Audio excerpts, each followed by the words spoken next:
Bom dia, boa tarde, boa noite. Mais uma aulinha aí de Geografia Física. Espero que vocês estejam bem, se cuidando nessa quarentena. E óbvio, quem puder, né, cumprir a quarentena. Quem não puder, aí que tome cuidado, que nós estamos passando por uma pandemia. Não está sendo tempos muito fáceis, né? Bom, enfim, essa aula eu espero que o áudio esteja bom também. Espero que a claridade também esteja boa, apesar de eu estar gravando à noite. Como eu também não sei editar vídeo, às vezes pode aparecer algum barulho, alguma coisa, então vocês tenham paciência aí que ainda estou aprendendo, ok? Na aula passada, no último vídeo, a gente falou um pouco sobre a questão da geologia e geomorfologia. A gente vai continuar nessa temática, né? Sempre entre as duas principais disciplinas da geografia física, que a geografia física utiliza essas disciplinas. Hoje a gente vai falar um pouco sobre como que os relevos eles se formam, né? E quais são esses processos, né? Esses processos que vão dar forma à superfície terrestre. Ou seja, quando a gente fala sobre geomorfologia, o morfo significa forma. Então, geomorfologia, o formato da Terra. Então, é o estudo que vai fazer com que a gente consiga entender como que a superfície terrestre ela se dá em determinado formato. Então, para relembrar um pouquinho da aula passada, só recapitulando um pouco, para a gente não ficar tão perdido, a gente viu sobre as principais teorias que se baseiam, né, que a geografia se baseia na atualidade. Que essas teorias elas fundamentam, né, a formação da Terra. Quais são essas teorias? Primeiro a gente viu lá com o Wegener, que falava sobre a questão da separação dos continentes, né, a deriva continental. Então essa é uma teoria muito importante para a gente conseguir entender como que se dá o pensamento da geografia física hoje, principalmente nos ramos da geologia e da geomorfologia. E outra teoria também que é muito importante é a teoria da tectônica, né, tectônica de placas. Então essas duas teorias elas vão ser extremamente importantes. Então a formação do relevo que a gente tem na atualidade, que a gente consegue ver, a gente não consegue acompanhar o processo no nosso tempo de vida. Se a gente for lembrar das aulas passadas, a gente vai ver que existe uma grande diferenciação entre o que a gente considera como tempo histórico e o que a gente considera como tempo geológico. O tempo da vida humana não é capaz de acompanhar um processo geomorfológico, por exemplo. Porém, na atualidade, através dos vestígios da atualidade, a gente consegue olhar e tentar reproduzir esses processos que aconteceram e que a gente tem o formato do mundo como a gente vê hoje, tá? Então, basicamente, a aula de hoje vai ser isso. Como que esses relevos eles se formam e quais são os processos que fazem com que esses relevos eles chegam na atualidade do que a gente conhece hoje. Primeira coisa, a gente tem que destacar dois pontos diferenciados. O que são os processos endógenos e os que são os processos exógenos, tá? Começando pelos processos endógenos, o primeiro aqui de cima, os processos endógenos, o endo significa interno, ou seja, são os processos que acontecem na parte interna da Terra e que esses processos eles vão acabar impactando, modificando a superfície terrestre na parte de cima. Então vamos começar a falar um pouquinho deles. A primeira coisa, a primeira parte, é um destaque muito importante, são as atividades de vulcanismo. A gente viu isso na aula passada, então eu não vou retomar tanto. Mas o porquê que o vulcanismo ele é tão importante para a gente entender como que se dá o formato atual da superfície terrestre. O magma, quando ele se resfria, ele vai se tornar uma rocha magmática. E essa rocha magmática, dependendo do magma, né, dependendo ou de como esse magma saiu, ou de como essa atividade vulcânica aconteceu, esse magma ele se solidifica e ele vai formar, e ele vai ter uma forma na superfície terrestre, tá?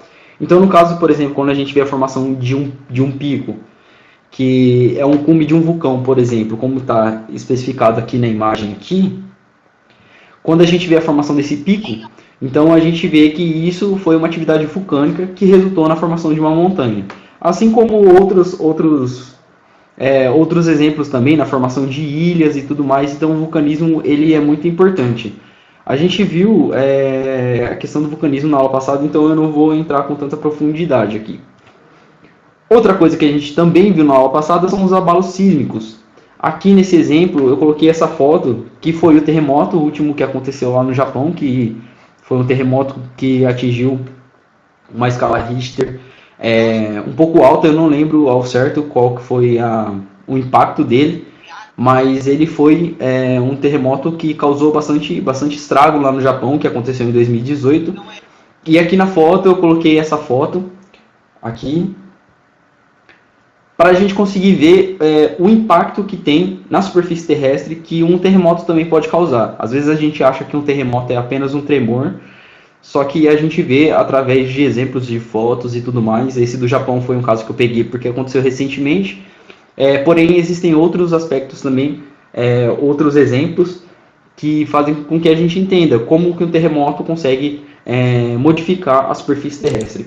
Nesse caso do Japão, a gente vê que a Terra ela se dividiu, né? Houve uma fissura entre elas nessa parte do Japão, e isso faz com que, provavelmente, se esse buraco não for tapado, no caso aqui a gente vê que, pelo aspecto da paisagem, é um lugar urbano, então provavelmente ele foi soterrado de novo.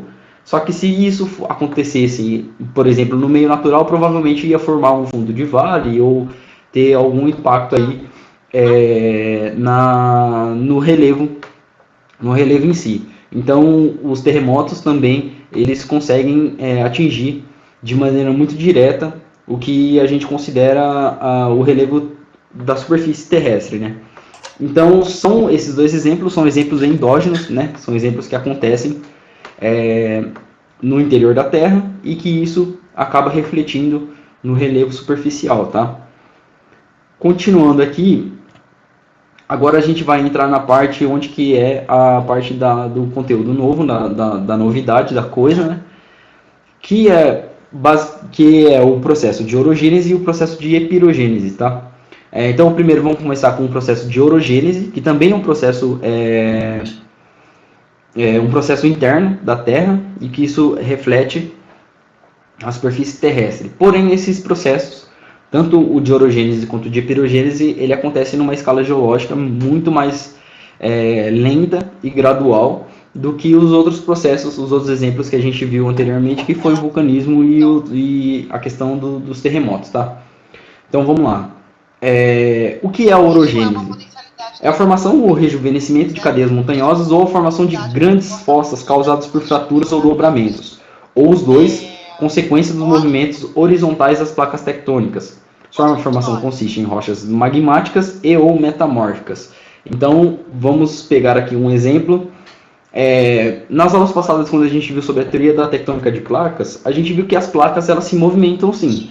Existe o fluxo do magma no manto, né, entre a temperatura mais alta, que está perto do núcleo, e a temperatura menos alta, que está perto da superfície, né? Conforme o magma ele esquenta, a tendência que ele tem que fazer é subir, como a maioria dos materiais que a gente conhece, né?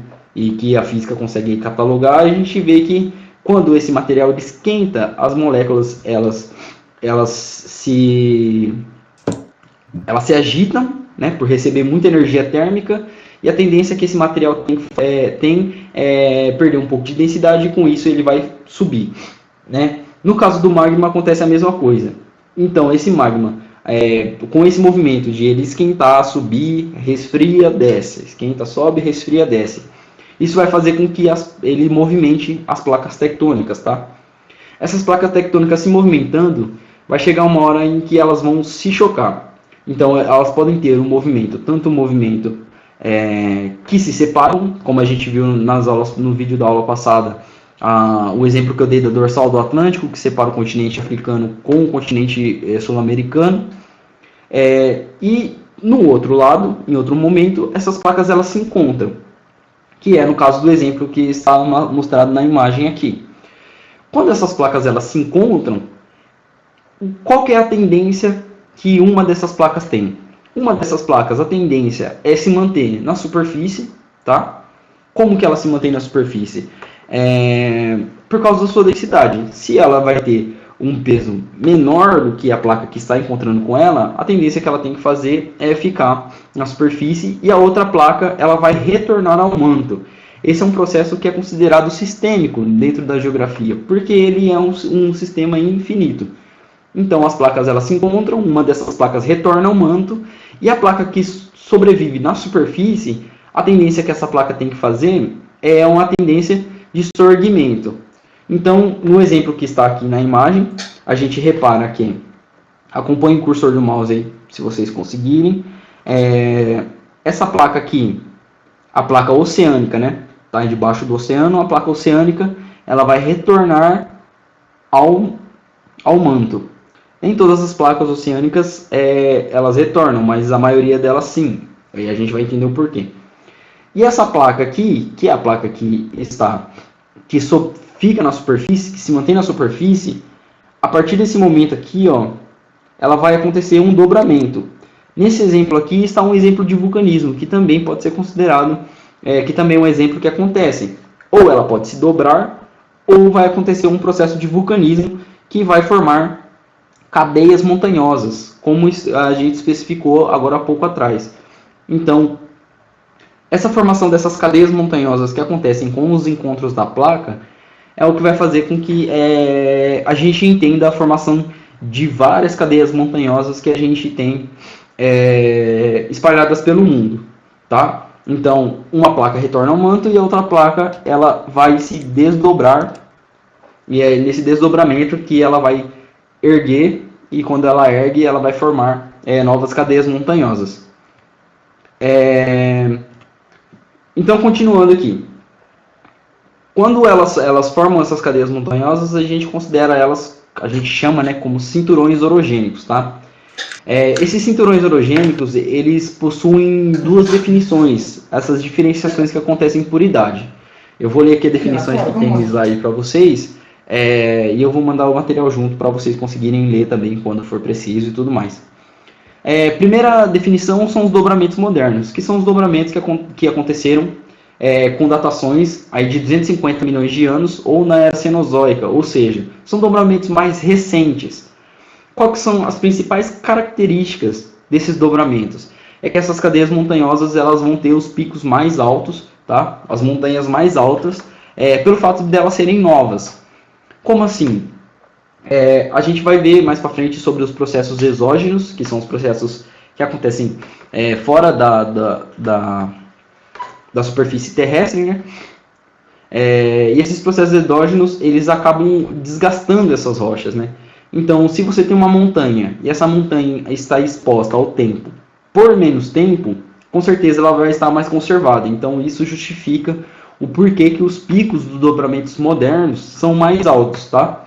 Então, os dobramentos modernos são os dobramentos que aconteceram recentemente, e os dobramentos antigos, ou eles podem formar crátons, ou escudos cristalinos, ou maciços antigos, são essas formações que aconteceram através do processo de orogenia também, porém, eles são muito mais antigos do que os dobramentos modernos.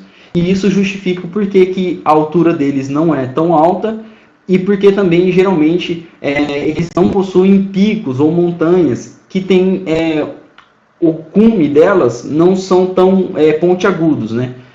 Quando a gente tem os dobramentos antigos, esses dobramentos antigos, geralmente, os picos vão ser com as pontas mais arredondadas.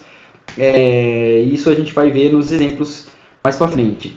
Aqui eu coloquei um exemplo mais próximo da gente, que eu sempre uso com esse exemplo como nas aulas, que é no caso da Cordilheira dos Andes. A Cordilheira dos Andes, para quem não sabe, é a cordilheira que começa desde o sul da América do Sul, ali no Chile, e ele vai até o norte da América do Sul.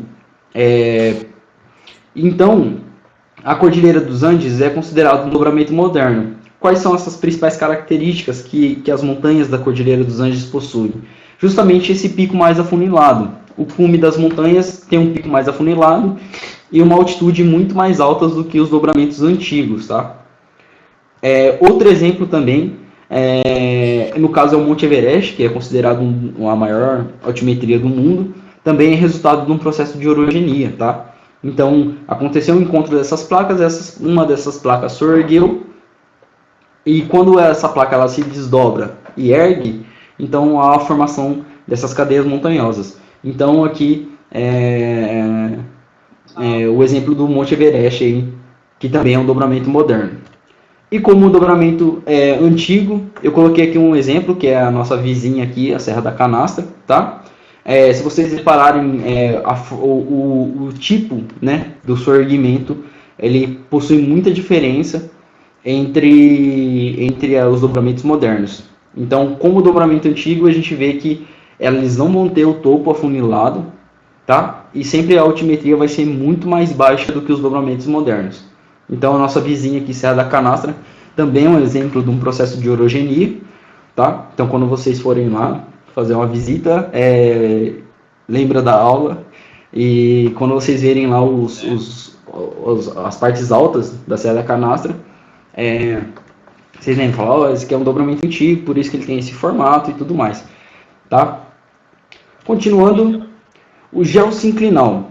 Quando acontece esse dobramento entre uma placa oceânica e a placa continental, ou entre placas oceânicas, ou entre placas continentais, usava-se a teoria do geossinclinal, que é, se um lado da placa ele vai dobrar e soerguer, o outro lado da placa, a tendência que ele tem que fazer é formar uma grande fossa.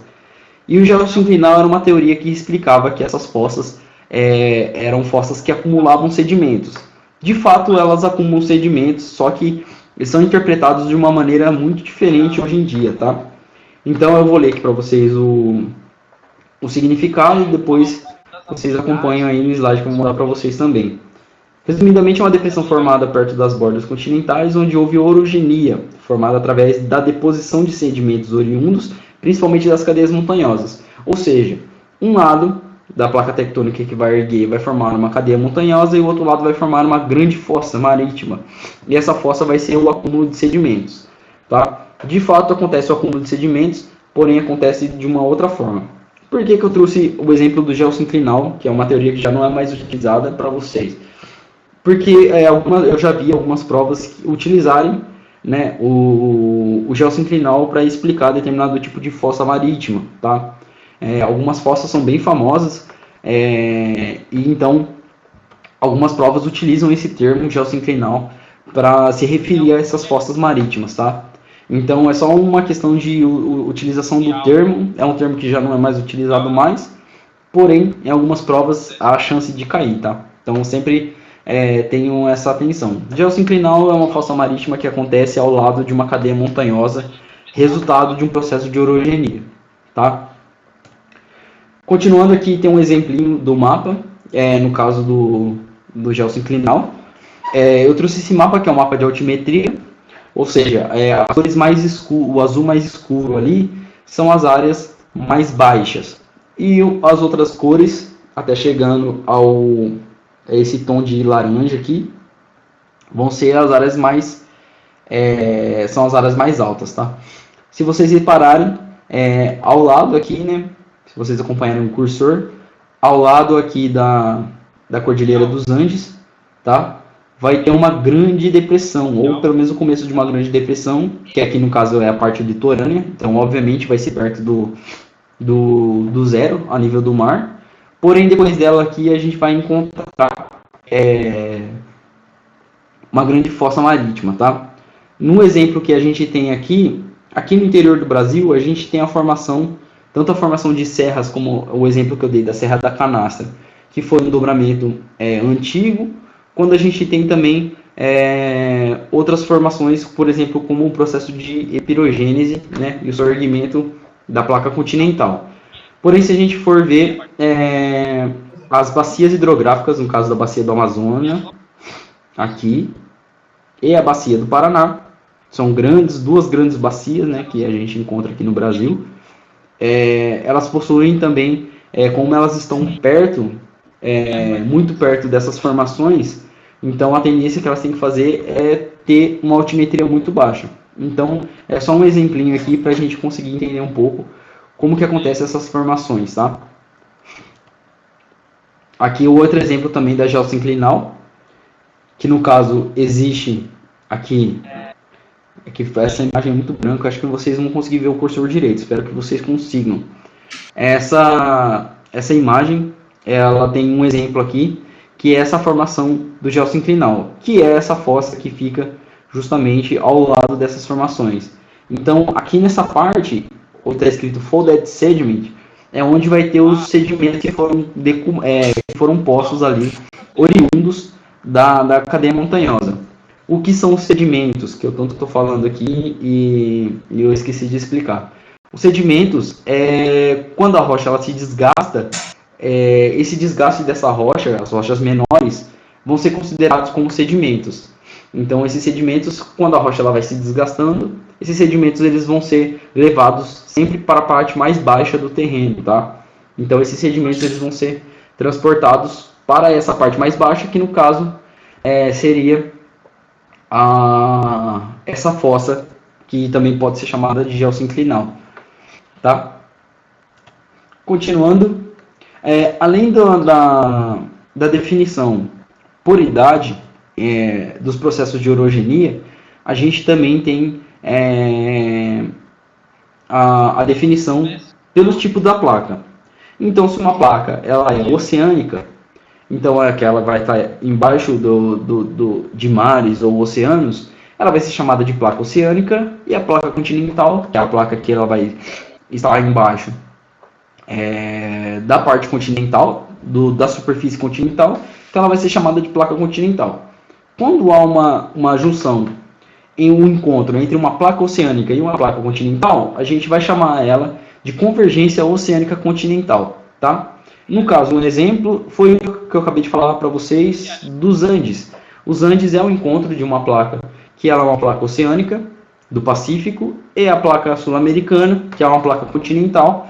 Então, o encontro delas a gente pode considerar também como uma convergência entre placa oceânica e continental.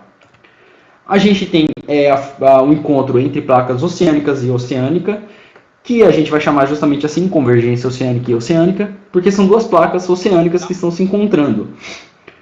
Como que acontece o encontro dessas placas? Um grande exemplo que a gente tem é a formação da ilha do Japão, tá? O Japão, todo mundo sabe, é uma pequena ilha, né, que fica ao extremo oriente da Ásia, e foi um encontro, né, entre duas placas, que uma sorgueu, e nesse sorgimento, junto com o processo vulcânico, fez com que surgisse a ilha do Japão.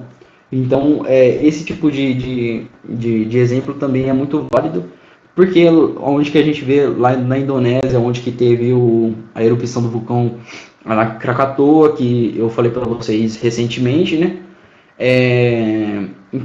Ou a própria ilha do Japão. Então, como são bordas de placa e são placas oceânicas, então essas atividades vulcânicas, encontro entre elas, e maremotos e terremotos, são muito comuns de acontecer nessa região, tá? Então, choque, convergência entre as duas placas chama-se placa oceânica-oceânica, tá? Convergência oceânica-oceânica. E quando são duas placas continentais, a gente vai chamar de convergência continental-continental. Um exemplo dessa convergência entre duas placas continentais que se encontram e formam uma cordilheira é lá a cordilheira do Himalaia, onde que está localizado o Monte Everest, tá? Lá foi um encontro de duas placas continentais que aconteceu o sorgimento e a formação dessa cadeia montanhosa como um processo de orogenia e um dobramento moderno, tá? Então, é só lembrar dessas definiçõezinhas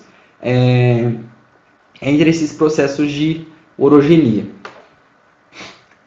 Continuando, além disso, existe também a definição através do processo de orogenia que acontece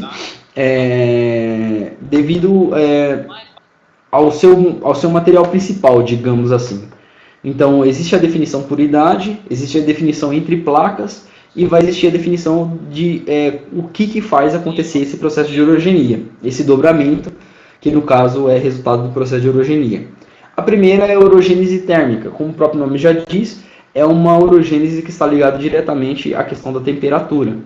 Então, o que faz ter uma modificação de temperatura tão brusca assim num processo de orogenia? Justamente a atividade de vulcanismo. Então, se acontece o encontro das placas e o dobramento de uma delas, e nesse dobramento acontece um processo muito intenso de atividades vulcânicas, a gente vai considerar como uma orogênese térmica, tá? Então, o derramamento do magma, que tem uma temperatura super elevada, vai fazer com que a gente considere isso como uma orogênese térmica, tá? Aqui um exemplo das ilhas japonesas, do arco da ilha japonesa, como eu dei há pouco tempo atrás, entre a junção dessas duas placas oceânicas e a formação da ilha do Japão, tá? Do arco de ilha. Então ele é um arco de ilha vulcânico, sim. Então é resultado de uma orogênese térmica, tá? Continuando a orogênese mecânica, que é simplesmente o caso do encontro da convergência das placas tectônicas, o dobramento de uma delas, sem atividade vulcânica, apenas a pressão e a força que uma exerce pela outra, né, faz com que a outra se desdobre e forme a cordilheira, uma cadeia montanhosa, sem necessariamente ter uma atividade vulcânica. Essa orogênese a gente chama como orogênese mecânica, tá? Que é apenas a colisão entre as duas placas vai fazer com que haja o surgimento e a formação de uma cadeia montanhosa. Então aqui eu coloquei a mesma foto lá, para colocar de exemplo a vocês, que no caso foi o que aconteceu lá na cordilheira do Himalaia, onde está localizado o Monte Everest, que é esse monte do meio aqui. Resultado de uma orogenia mecânica, tá? Uma outra coisa muito importante da gente salientar entre essas diferenciações é que geralmente quando acontece o envolvimento de uma placa tectônica, que seja uma placa tectônica oceânica, muito provavelmente vai ter alguma atividade de vulcanismo. Por que isso acontece?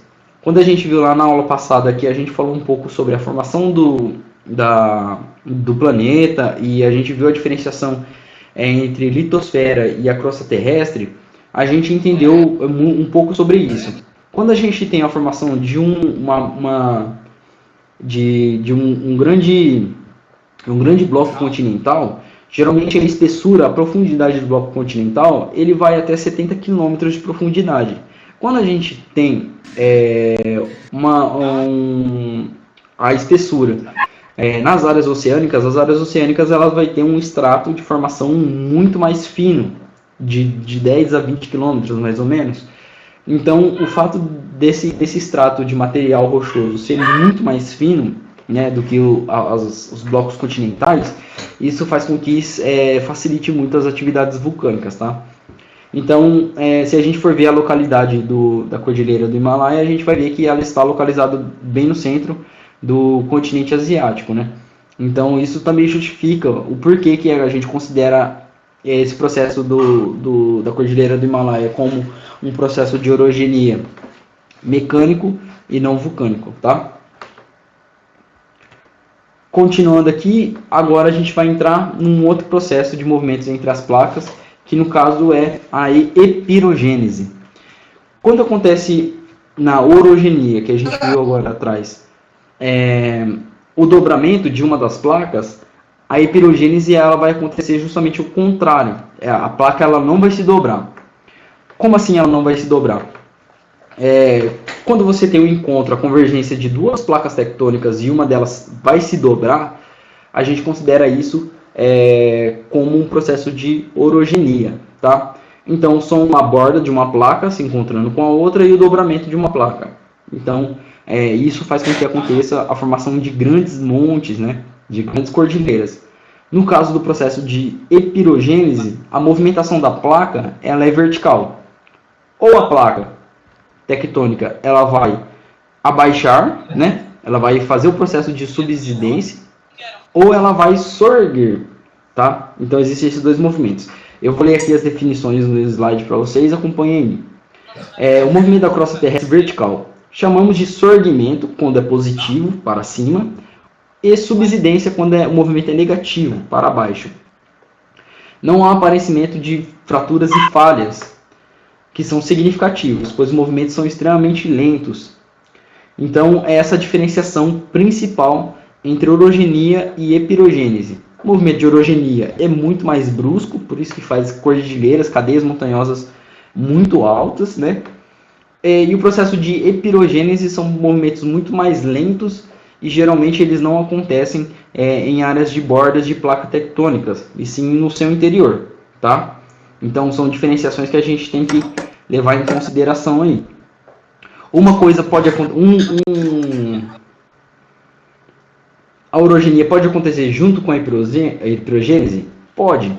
Por exemplo, quando existe um processo de orogenia, que é um dobramento muito antigo, que está localizado na borda, no interior da placa, que está localizado no interior da placa tectônica, no caso a epirogênese pode sim fazer algum tipo de movimentação da placa ali, vertical, né? Ou pode abaixar ou pode subir, junto com essa formação, esse dobramento da orogenia, tá? Então as duas podem acontecer simultaneamente.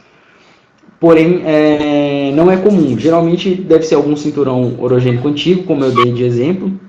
No caso da Serra da Canastra, fica no interior da placa tectônica sul-americana. Porém, pode acontecer algum movimento ali de epirogênese por debaixo desse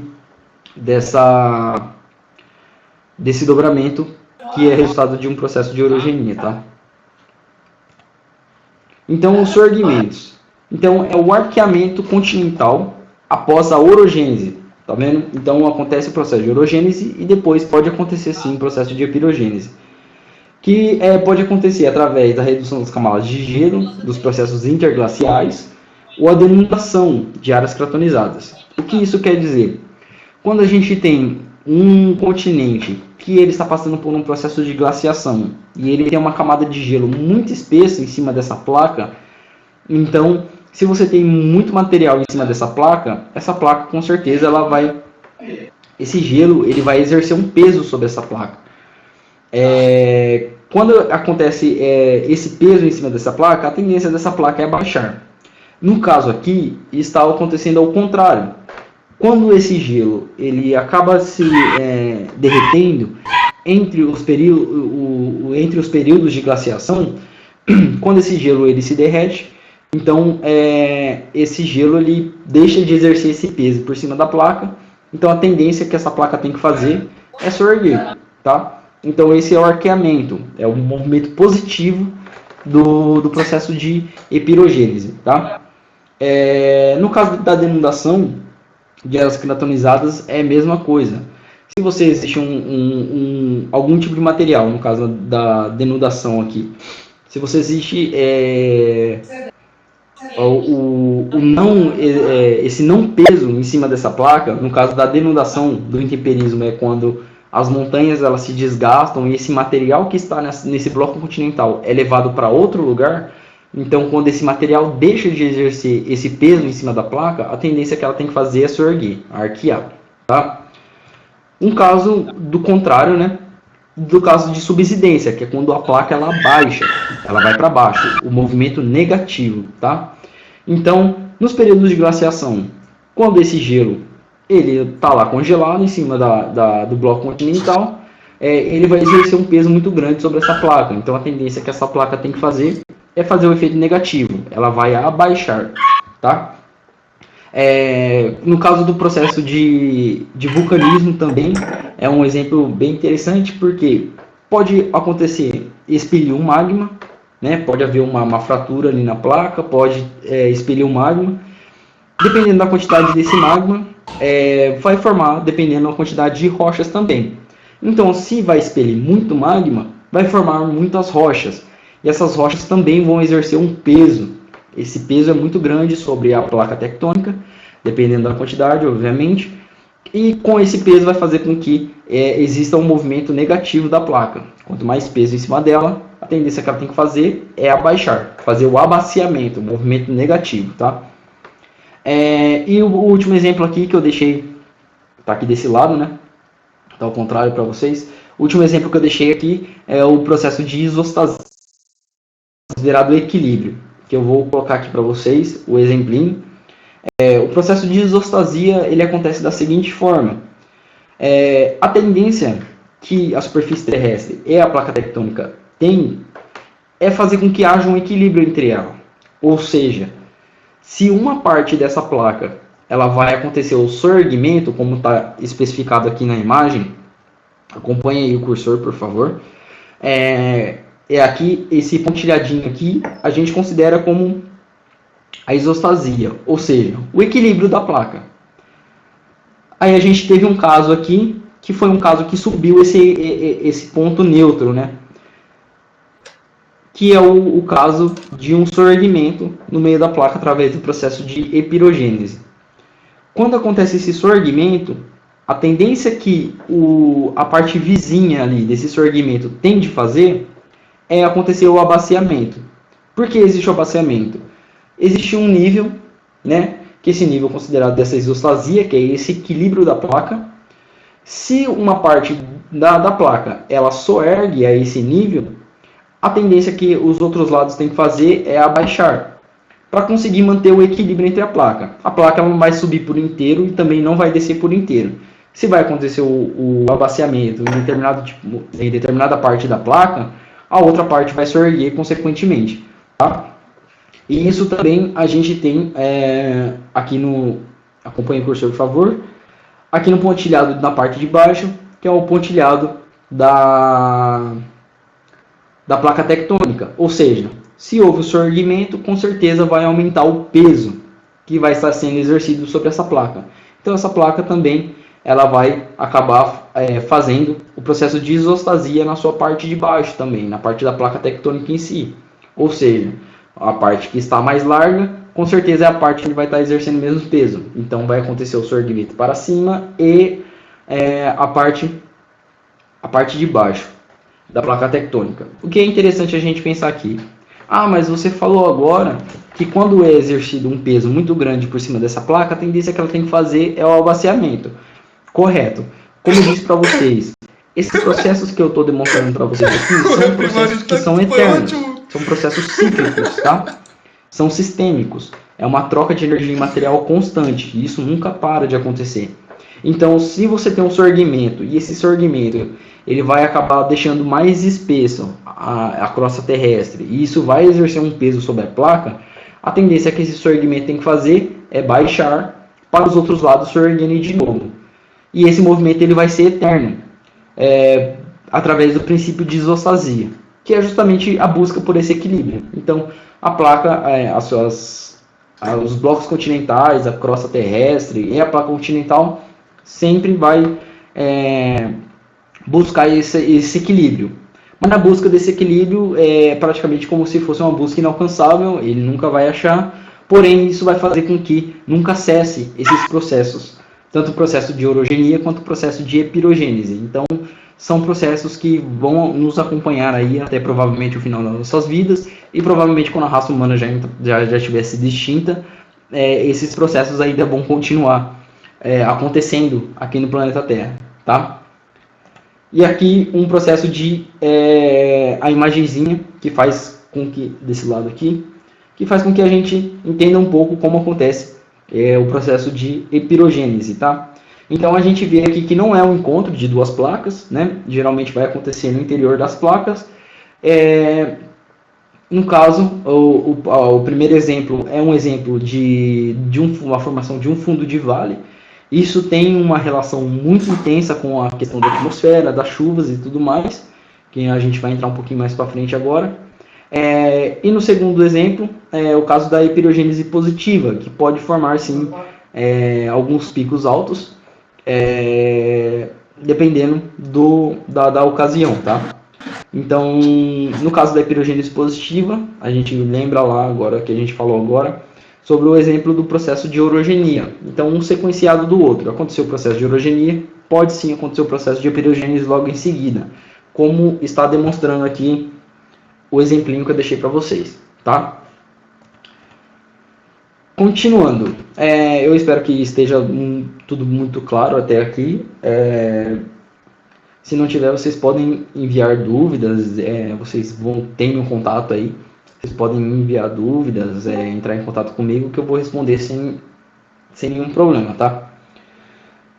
Continuando, Oi, mano, tudo bem? diferente dos processos endógenos, que são os processos internos que a gente estava vendo agora, também vai existir os processos exógenos, ou seja, os processos externos, que vão fazer com que a formação do relevo superficial da crosta vai se modificar. Essa forma que ela tem, ela passa por vários processos e os processos exógenos também são muito Ai, importantes. meu Deus, do Borinha, né, Quais mano? são esses Borinha. processos exógenos? Vamos entender um pouquinho eles agora.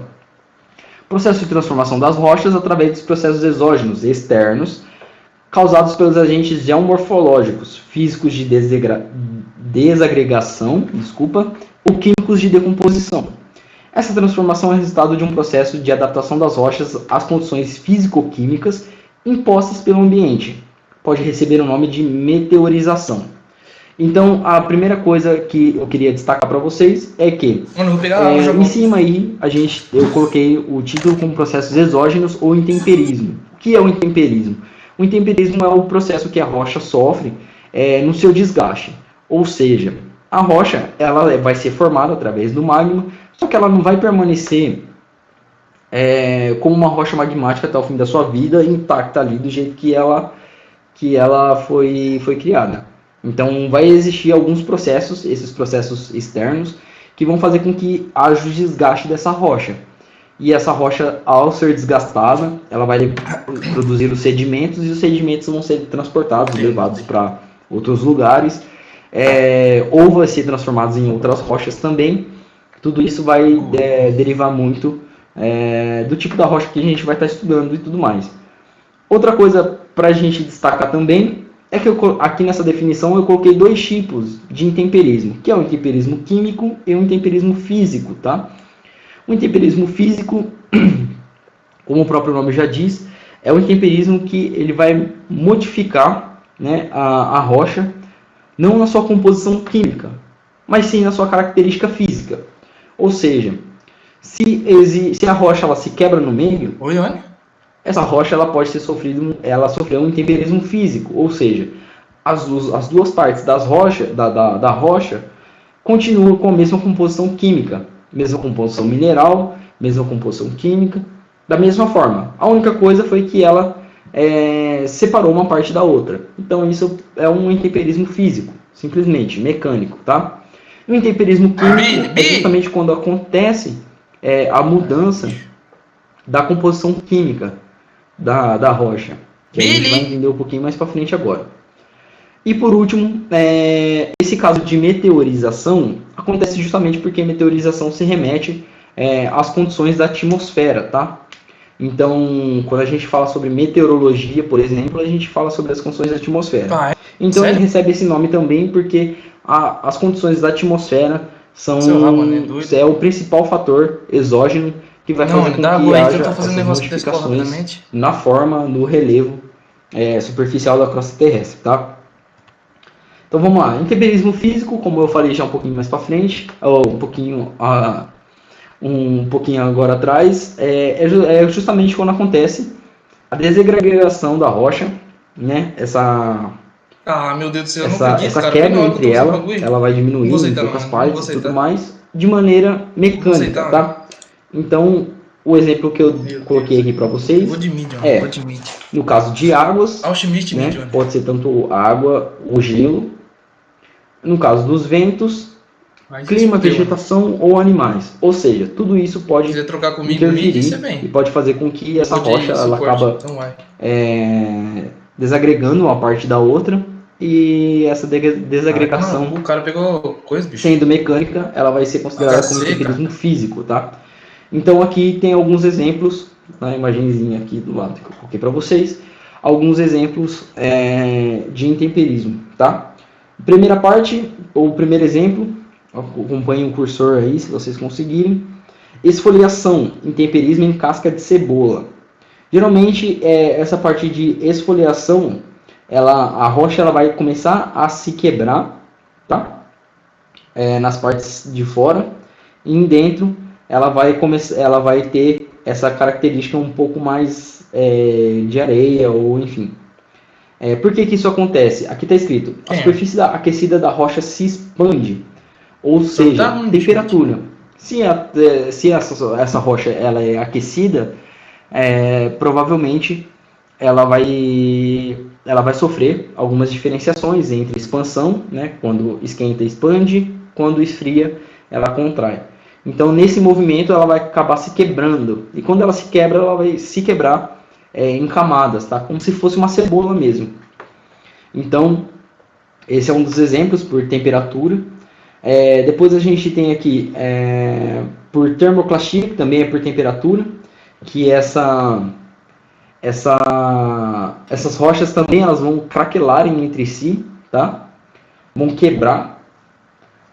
A crioclastia, que é feita através das águas, e aqui no caso a raiz de uma árvore, que é considerado como um intemperismo de origem biológica, tá?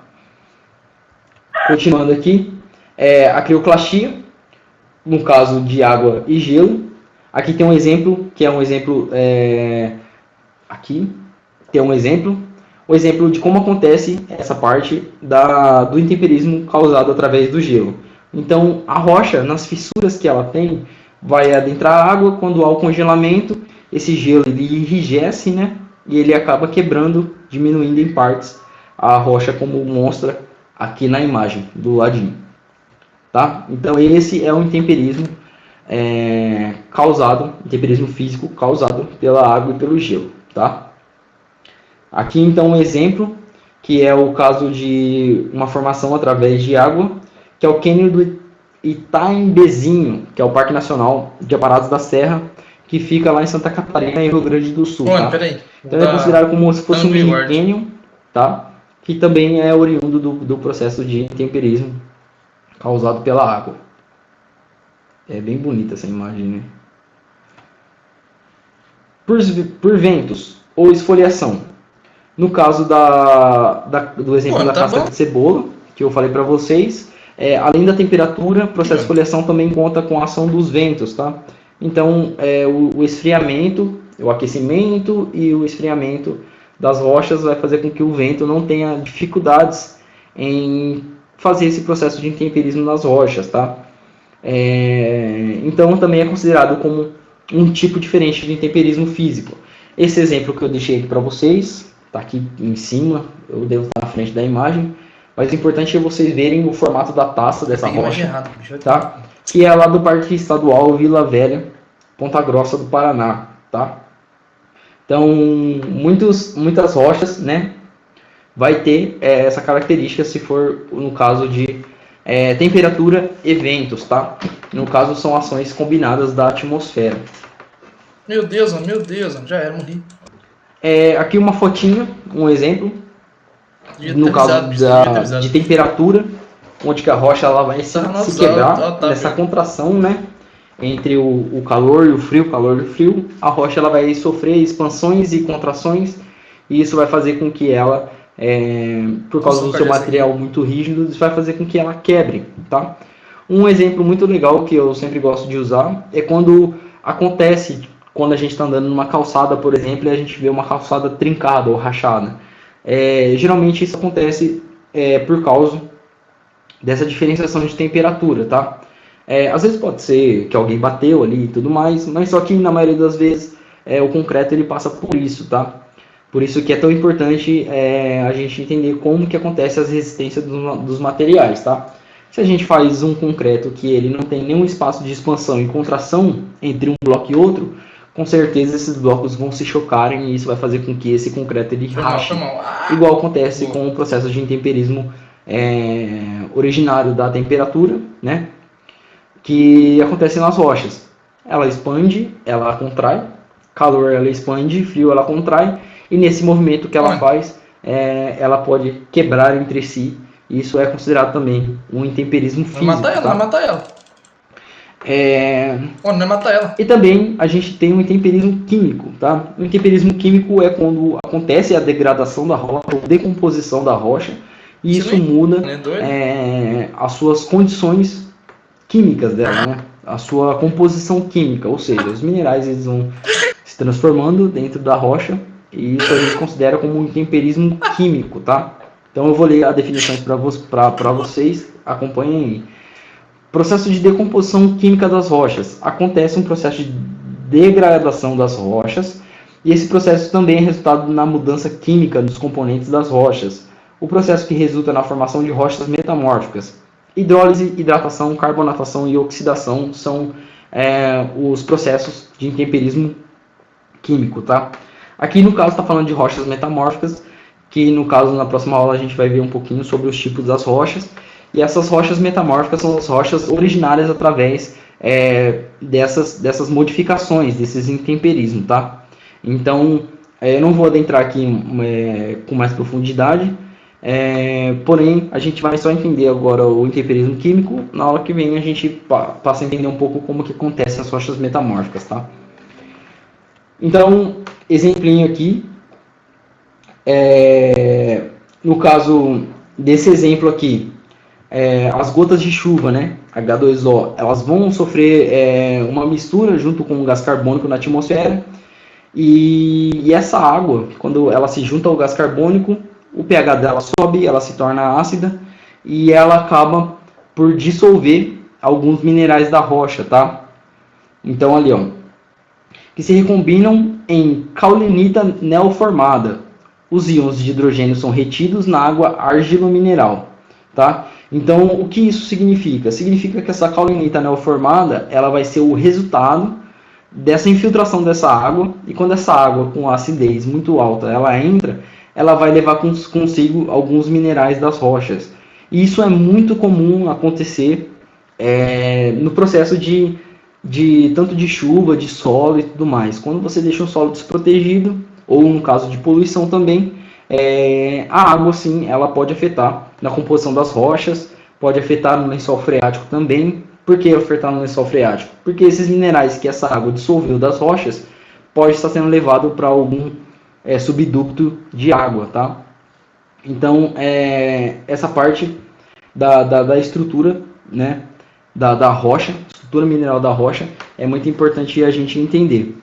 No caso da poluição, isso também se torna óbvio. Se você tem uma atmosfera que vai ter uma quantidade de gás carbônico muito alta, isso pode afetar na qualidade da água da chuva, tá? Aumentar o pH no caso, né? Com a junção entre as moléculas de água e as moléculas de gás carbônico. Quando isso acontece, isso pode fazer com que essa água ela dissolva alguns minerais das rochas. No caso aqui, o exemplo que eu coloquei da caulinita. Isso vai tirar alguns minerais dessa rocha e vai fazer com que o solo se empobreça, tá? Então isso também pode causar graves consequências aí ao que a gente considera como, tanto na parte da agricultura quanto na parte de proteção ambiental, tá? Aqui, no caso de hidratação e desidratação, aqui é o exemplo de hidrólise, tá?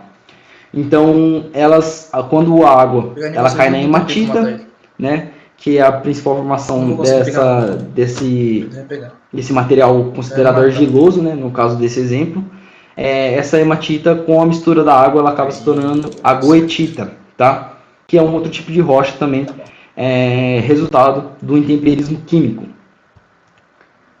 Aqui um outro exemplinho, no caso da calcita, que é carbonação. Então a água, junto mais o gás carbônico, vai acabar tirando, né, grande parte de cálcio dessa rocha, dissolvendo o cálcio dessa rocha.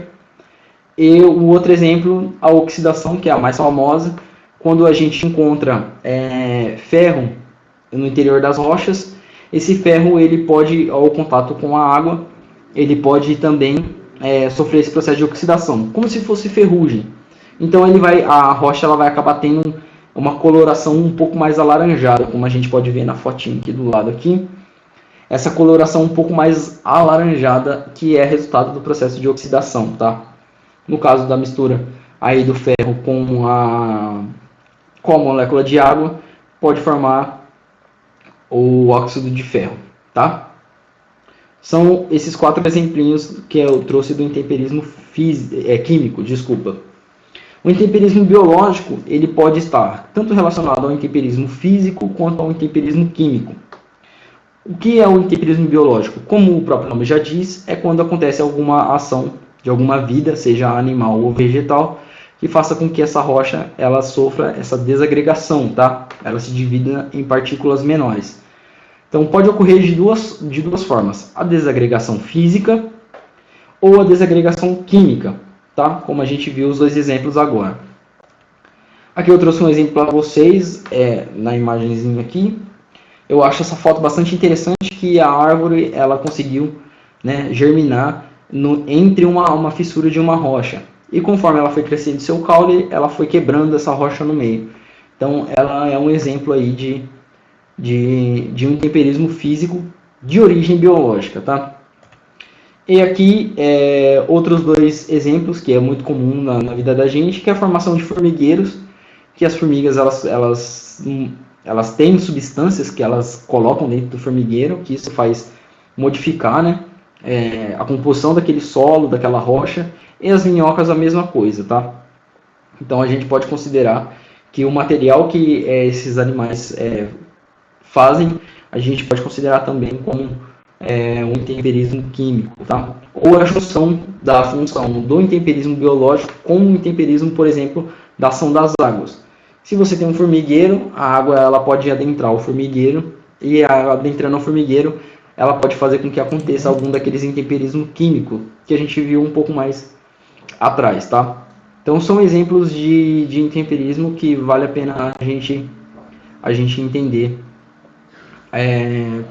um pouco, né? Esse intemperismo ele vai refletir diretamente na questão quando a gente fala sobre a preservação, né? A preservação ambiental principalmente. Por quê? Quando acontece o processo de intemperismo, esse processo de intemperismo ele vai originar sedimentos. Esses sedimentos eles vão ser transportados. Esse processo tanto a junção do intemperismo com o transporte e a deposição desses sedimentos, desses pedaços dessas rochas, a gente vai considerar como um processo erosivo, tá? Então, o que é a erosão? A erosão é a degradação desses materiais e o transporte e a deposição deles. Então, é muito importante a gente lembrar dessas três etapas, tá? Então, eu vou ler a definição para vocês aqui. Processo de degradação de materiais da superfície terrestre, dos sedimentos e seu transporte e depósito. É consequência de agentes exógenos, como a gente estava vendo até agora, junto com o intemperismo, tá? Como ação das águas, ventos, dentre outros. Então, quando a gente fala sobre erosão, a gente sempre lembra daquele buracão na nossa cabeça. Só que nem sempre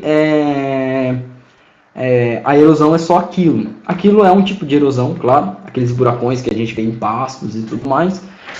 Porém, a erosão não é só aquilo. Podem acontecer erosões de várias maneiras. E essas erosões pode não causar tanto impacto assim. Então, aqui um exemplinho, na imagenzinha aqui, um exemplinho do que é um processo erosivo, tá? Então, existe a área erodida, e os sedimentos originários dessa área erodida vai ser transportado e depositado para as partes mais baixas do terreno. No caso aqui, eu coloquei aqui o exemplinho, pelo amor de Deus. que esses sedimentos são depositados debaixo da água, por exemplo, que são, obviamente, para onde que vai esses materiais, que é a parte mais baixa do terreno. Então, quando a gente fala sobre assoreamento dos rios, é esse processo que acontece. Por que acontece esse assoreamento e todo mundo se preocupa muito com esse tipo de ação erosiva?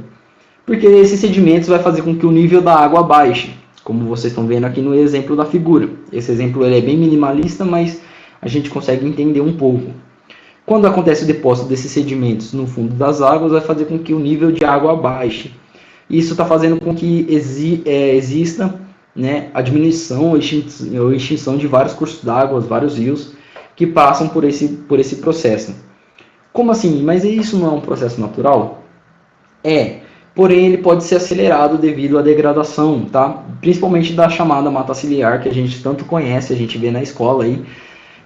Se você tem a margem de um rio, que ela está desprotegida da sua mata nativa, vegetal, isso vai fazer com que o impacto da água seja muito, muito mais violento do que fosse se tivesse a preservação da mata ciliar, né? Então, aqui a gente vai falar um pouquinho dos tipos de erosão, tá? Os tipos de erosão. A gente pode considerar essas duas originárias da água, tá? Resultados do processo erosivo da água, que no caso é a ravina e a vossoroca. Que essas duas, no caso, são aqueles buracões que a gente tem na cabeça, que remete a gente na cabeça quando a gente fala sobre erosão. Então a gente vai lá no mato, lá num pasto, e a gente vê aquele grande buracão. Aquele buracão ele pode ser ou uma ravina ou uma vossoroca. Qual é a diferença entre as duas? A vossoroca ela tem um impacto muito maior do que a ravina. Ou seja, quando você tem um buraco que ele chega a atingir o lençol freático, a gente considera como uma vossoroca. Quando não, a gente considera como uma ravina. Tá? Aqui eu coloquei um exemplo. Esse exemplo eu acredito que muitos de vocês já podem ter vistos aí em passos e tudo mais. Se a gente for observar na área lateral desse passo, se vocês olharem o cursor onde eu estou apontando aqui, a gente vai ver que a vegetação ela é extremamente escassa. Então, isso sim pode ajudar a evoluir o nível desse processo de erosão, seja para evoluir a ravina e chegar até uma vossoroca e tudo mais. É bom, senhor. Então, esses dois exemplos são oriundos, né, da ação das águas. E aqui um grande exemplo que é o Grand Canyon, o famoso Grand Canyon lá nos Estados Unidos, que também ela tem essa característica de ser formado pelas águas através desse processo de intemperismo e também um processo erosivo, tá? Matar o sniper, matar o sniper. Agora, outros tipos de erosão. Pode ser tanto pela água das chuvas, no caso dos exemplos que a gente viu, água dos rios, que também, no caso do Grand Canyon, é um exemplo. Pode ser erosão marinha, no caso de águas de oceanos e mares, através das ondas, elas podem desgastando algum tipo de rocha que esteja ali. Lembrando que nem todo litoral ele tem uma composição arenosa, né? Pode ter litoral com composição rochosa, e essa água pode exercer esse processo erosivo dentro dessas costas formadas por rochas. Tá? Erosão eólica, causada pelos ventos, erosão glacial, causada pelos gelos, pelas geleiras, né? E a erosão gravitacional, que é a erosão que acontece de maneira natural. Ou seja, se você tem algum processo de intemperismo em algum pico muito alto, a tendência é que esse material que é desgastado dessa rocha, a tendência que ele tem que ir é sempre para a parte mais baixa do terreno, tá? E isso pode ser, esse sedimento pode ser transportado pela força da gravidade, normalmente, tá? Esses são os tipos de erosão, lembrando que erosão é diferente de intemperismo, tá? Tô chegando. Intemperismo é o desgaste da rocha, tá? E a erosão, ela é o desgaste, o transporte e a deposição dos sedimentos. E aqui eu coloquei, desse ladinho aqui, coloquei um exemplo, que foi um exemplo que eu falei para vocês, sobre a questão da aceleração do processo erosivo, né? E a questão de manter muito bem preservado as áreas costeiras, né, dos cursos d'água. Então eu gosto muito desse exemplo aqui, que é um tiozinho cabeludo e um tiozinho careca. E se a gente vê, quando derrama um copo de água na cabeça do tiozinho cabeludo, essa água ela demora para escorrer na face dele. E quando está com o tiozinho careca, essa água ela vai escorrer com muito mais velocidade. Isso pode parecer uma brincadeira, né? Mas é um exemplo que eu considero bastante didático. Por quê? Porque a gente vai ver que quando a gente tem um solo extremamente desprotegido, a ação das águas vai ser cada vez mais intensa, tá? Então isso não serve apenas para a questão da água de rios, por exemplo, mas isso principalmente pode acelerar o processo erosivo de águas de chuva, pode acelerar o processo erosivo da ação dos ventos.